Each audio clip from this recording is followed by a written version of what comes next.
De saúde, mas antes quero a sua participação aqui comigo no nosso WhatsApp. Pode enviar a sua dúvida, né? Enviar o seu depoimento também. Inclusive, já tem várias perguntas chegando sobre o assunto de hoje, que é neuroplastia cerebral, como fortalecer o seu cérebro. Dr. Carlos Scardovelli, seja bem-vindo mais uma vez. Boa tarde. Boa tarde. Estou adorando os temas. Semana passada a gente falou aí da questão do pescoço de texto, né? Aquela doença que a gente fica assim, né? E daquele calombinho, doutor.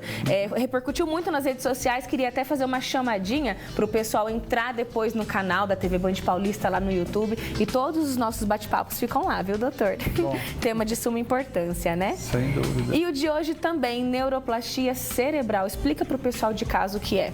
Então, neuroplasticidade é a capacidade de mudar o nosso cérebro, né? Então, a gente pega, as crianças têm uma neuroplasticidade incrível, os adultos vão perdendo essa neuroplasticidade.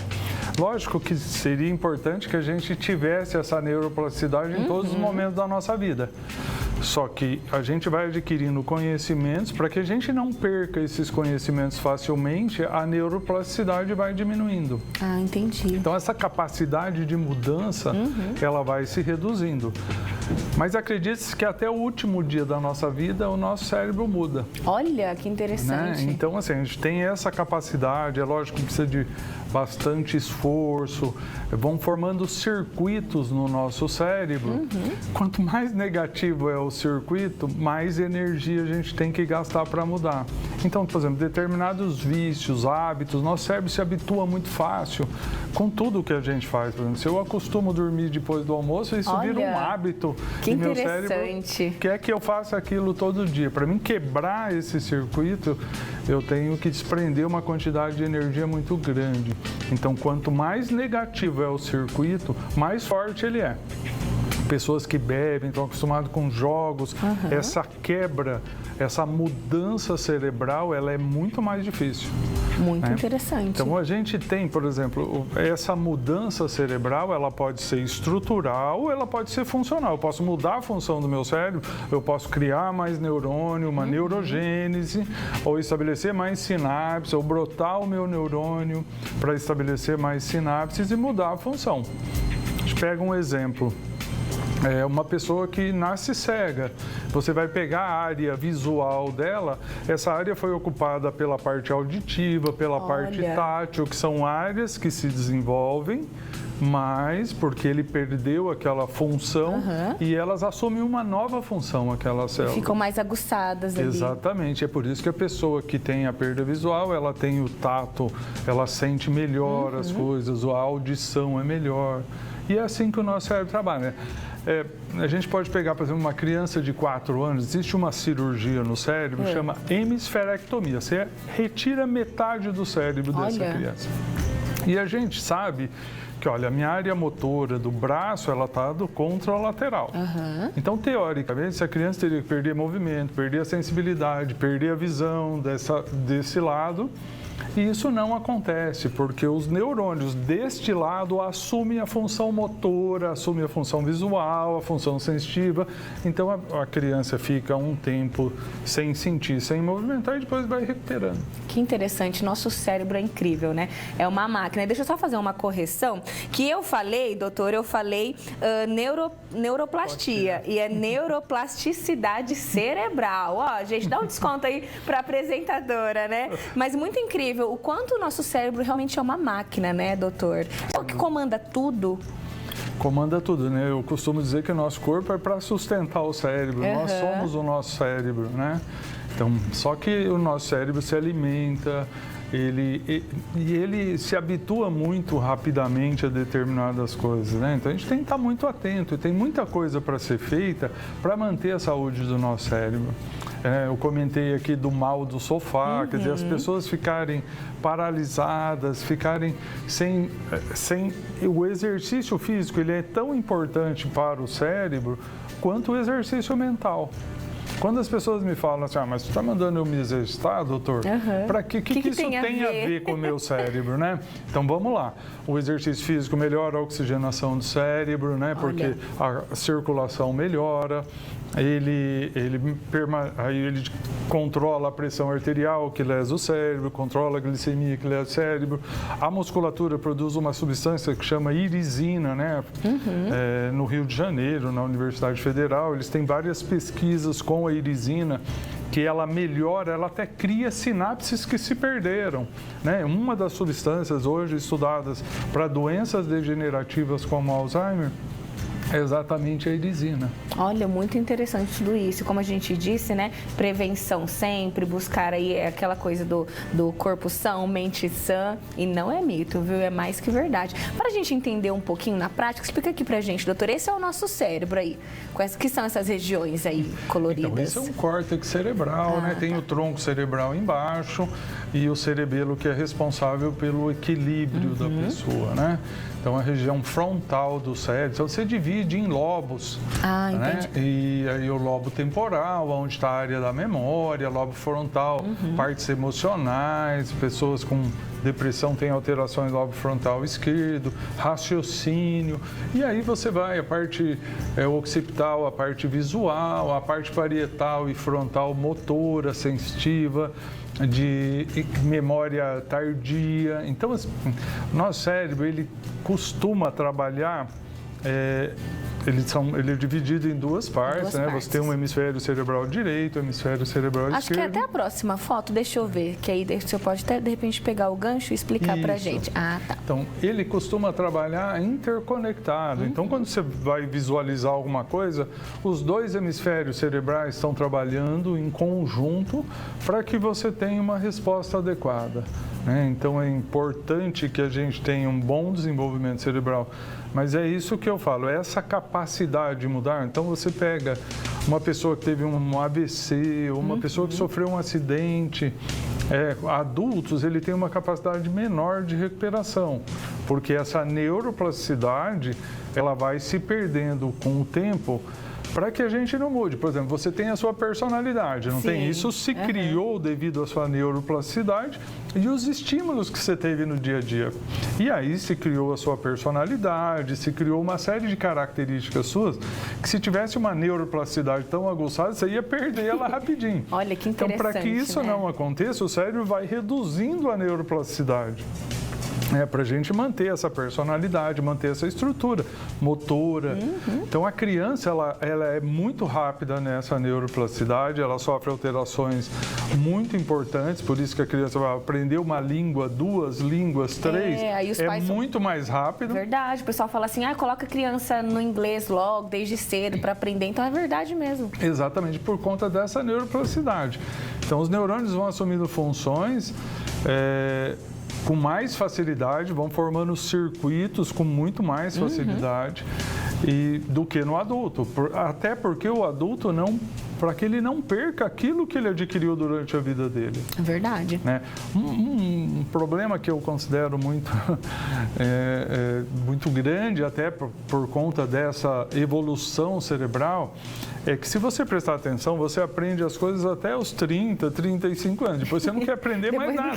Aí você passa a usar só aquilo que você aprendeu. Se você prestar atenção, você fala, puxa, o que eu aprendi aí nesse último ano? Você não vai achar quase nada, né? E assim, a gente vê cada vez mais também o pessoal entrando na terceira idade, muito mais ativo também, com o cérebro muito mais ativo, né?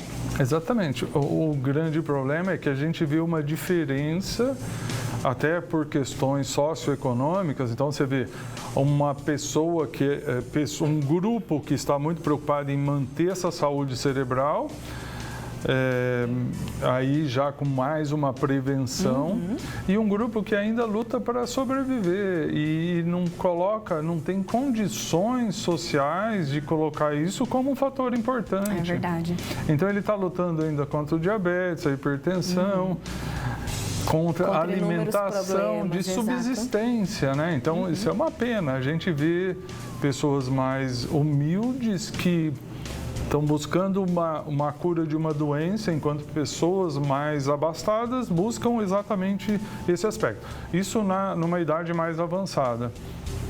Diferente dos jovens, a gente já vê uma preocupação muito maior, até porque vem uma mudança de estilo de vida, né? Com certeza, a gente está atravessando aí, né, doutor? Sem dúvida. Na verdade, a geração que está chegando agora, né, já está uma geração bem diferente. Bem diferente, com mais preocupação em uma melhora de qualidade de vida, como eu vou viver aí nessa terceira fase da minha vida, né, com qualidade. Com certeza. Isso é interessante, porque fumam menos, se exercitam mais, então buscam uma proteção, estudam mais. A gente tem uma coisa que chama de reserva cognitiva. Então tem estudos, lógico, você pega às vezes um professor universitário tem Alzheimer. Mas não é frequente um professor universitário ter Alzheimer, até as pessoas assustam, puxa, um professor, então qualquer um pode ter, lógico, qualquer um pode ter. Mas as pessoas que estudam mais, elas têm uma reserva.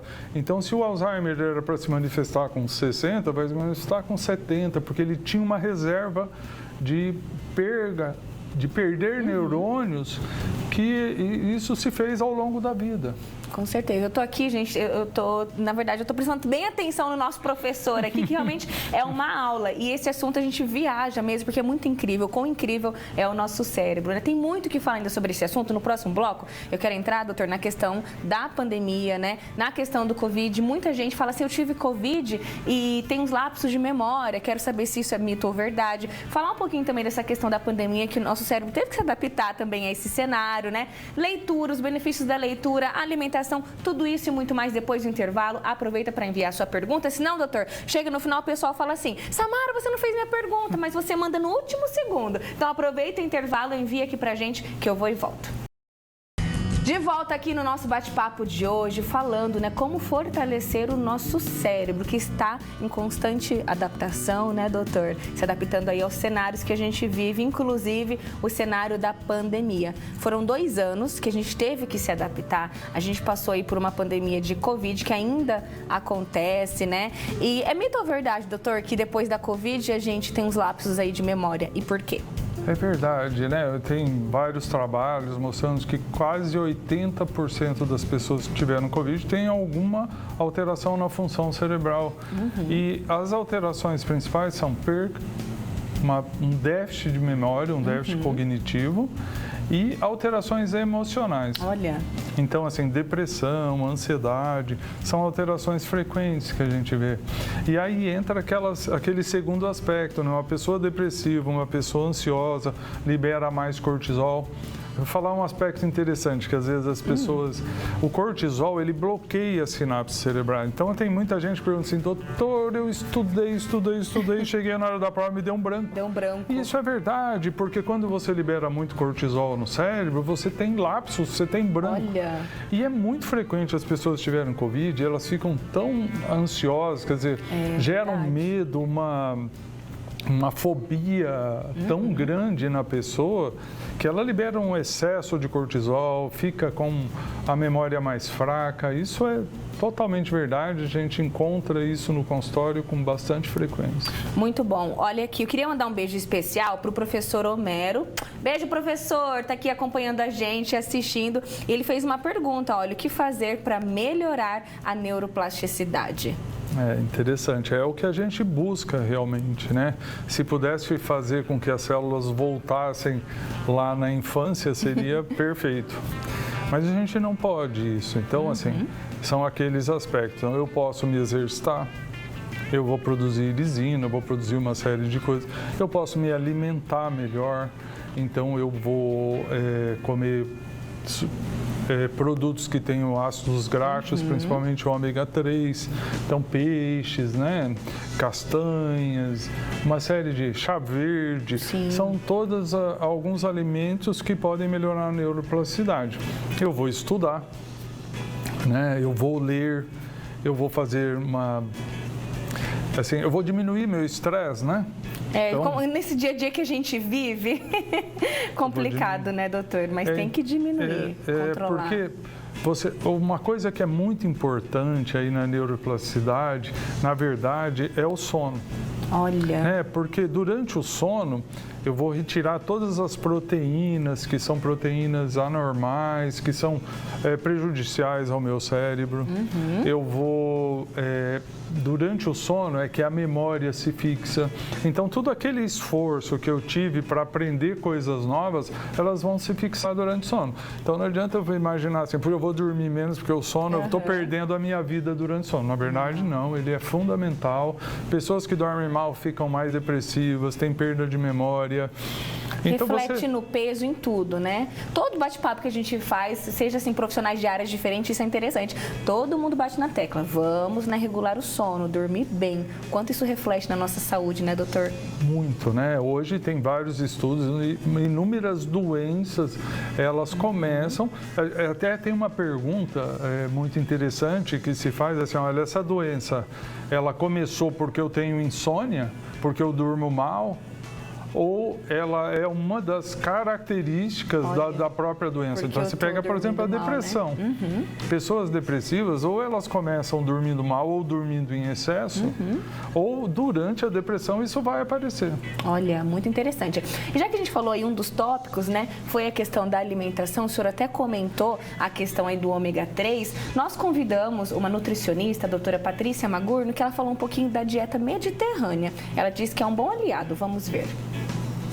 Boa tarde, doutor Carlos. Boa tarde, Samara. Tudo bem? Vamos lá. Função neural me faz lembrar da história que todo mundo conhece aí, né? Que o intestino é hoje visto como o segundo cérebro. De fato, existe uma conexão muito grande aí entre cérebro e intestino e vice-versa. Por isso, vejo como importante nós cuidarmos também da nossa alimentação, do trato gastrointestinal, para que a gente consiga absorver os alimentos de forma correta, para que eles se tornem nutrientes e eles ajudem aí os neurotransmissores a trabalhar bonitinho de forma correta. E vejo como eficiente a dieta mediterrânea, é uma das dietas que eu considero como nutricionista uma das melhores para a função neural. Procurar sempre ter uma alimentação saudável, claro, mas um dos melhores alimentos que eu vejo são os alimentos fontes de ômega 3, já que a nossa massa cinzenta aí precisa bastante dessa fonte alimentar. E o outro seria as folhas verdes escuras, né, por conter o piridoxal 5-fosfato, que é a vitamina B6, super importante, também aí o ácido fólico também são importantes aí para a função neural. Um grande beijo para vocês aí, ótima terça-feira. Beijo, Pati. Muito obrigada. Então, tá aí, né, doutor, um exemplo de que a alimentação também tem seu papel fundamental. Fundamental, né? Assim, a gente precisa alimentar o nosso cérebro, né? Então, como falou, peixes, castanhas, substâncias oleaginosas, elas vão fortalecer o cérebro, porque o cérebro precisa dessas substâncias para se formar. O neurônio tem muita gordura ali na capa que envolve aquela sinapse, aquela passagem de informação. Vou aproveitar o gancho aqui, que a Andressa fez uma pergunta aqui nos bastidores, achei bem interessante a questão dos medicamentos para dormir, né, doutor? No caso, a gente tem que recorrer em último caso, ou em quais casos são indicados? Não que você não tenha que usar o medicamento, né? Você tem que usar por pouco tempo. Quando é uma insônia, por exemplo, você pode usar uma medicação tarja preta ali durante um curto período de tempo. O que até vou usar a mesma resposta é que as pessoas acham, eu vou tomar um remédio e vou curar o meu problema. E não é assim, a gente tem que mudar o estilo de vida. Olha, qual é a causa? Estou muito ansioso, por que eu não estou dormindo? Eu estou vendo muito celular à noite. Então, existe a terapia cognitivo-comportamental da insônia, que é a mudança de hábito para fazer a pessoa dormir. Olha, muito bom. Algumas pessoas começam a tomar remédio e acham que nunca mais vão se livrar. Por quê? Ou então só vão aumentando a dose, né? Só vão aumentando a dose. Existe um circuito que se forma com uma dependência dessa medicação. Então, para quebrar, é aquilo que eu falo, é um esforço muito grande, é muita energia. Então, às vezes, tem que ficar 1 semana, 2 semanas dormindo muito mal para vai dormir. Não tenha dúvida que vai dormir. Tem que ter a paciência para suportar aí o sofrimento. E é o que a gente falou, de realmente treinar, né, o cérebro. Exatamente. E vai dar certo, viu? Olha, eu achei muito interessante aqui, a Neuza Soares, ela tá falando, doutor, que ela tem 54 anos, nova, né? 54 anos, nova. Sem dúvida. E ela tá dizendo, assim, que ela tem uns lapsos de memória, isso já pode ser indícios de Alzheimer, que ela tem casos na família. Será, doutor? O que é o Alzheimer, né? A gente primeiro precisa entender que as demências é a incapacidade que a pessoa tem de cuidar de si própria.